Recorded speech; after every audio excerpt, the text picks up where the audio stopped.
Jon Longizen esan da zer datorkizu burura? Bueno, pirata bat, pirata universal bat, nire piratari gustokoena, eta pirata guztia bezala, ongiaren eta gaizkiaren mugaz alde batera eta beste aldera mugitzen zen pertsonaia maitagarri bat.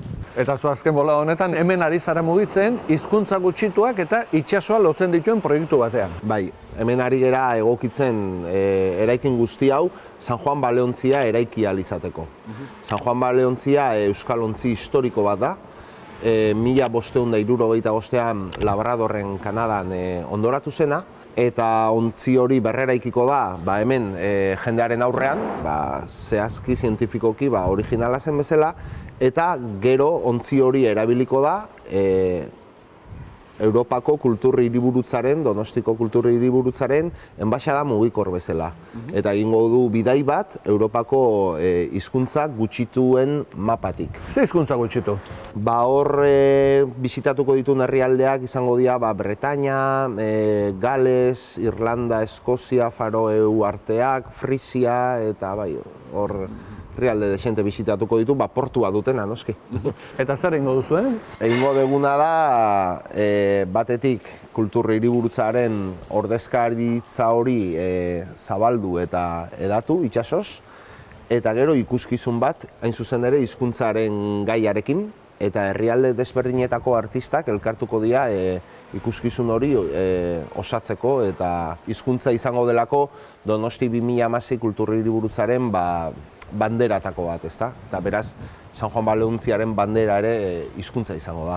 Zuk gaia oso ongi ezagutzen duzu, zer nolako garrantzia eta presentzia izan du euskarak Ipar Atlantikoko itsasoan? Euskal Herria munduko itsas herria handienetako bat izan da, eta euskal hiztunen presentzia itsasoan beraz oso handia izan da. Eta hiztun horien pixua eta aztarna hizkuntzarengan ere ikus daiteke. Esatera baterako tosta. Tosta da arraunlaria eseritzen den ohol hori edo egur hori. Lehorrean ez da erabiltzen tosta, aulkia edo beste eserlekua edo esaten dugu, baina itsasoan tosta esaten dugu.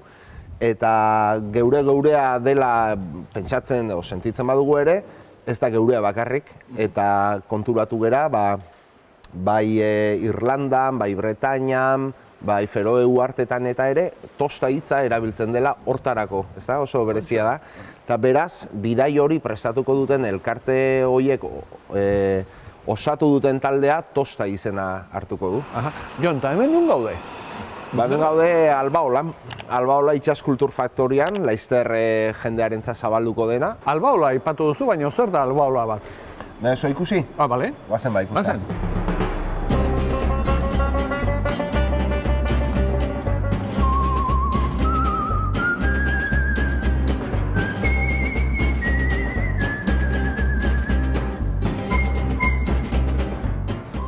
Hau da Albaola. Bai, hau da Albaola.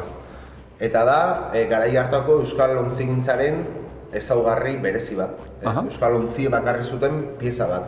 Alboko pieza bat, ontzia esan ezagun reforzatzeko pieza bat. Oso pieza berezia eta polita da gainera.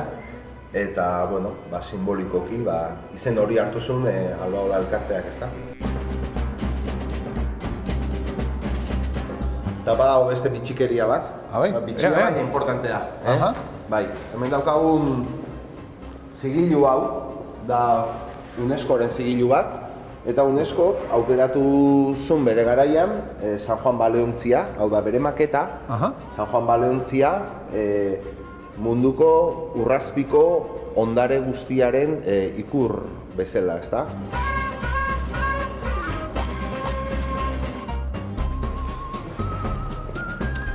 Hau da, San Juan Baleontzia. Ostras. Merkante transozeanikoa. Euskal Herria zan, bere garaiko koetiak egite zituen herria. Ez ginen herri isolatu bat, hartzaia eta pobria, alderantziz ginen herri erabat teknologikoa, erabat industriala eta vanguardia mundu mailan.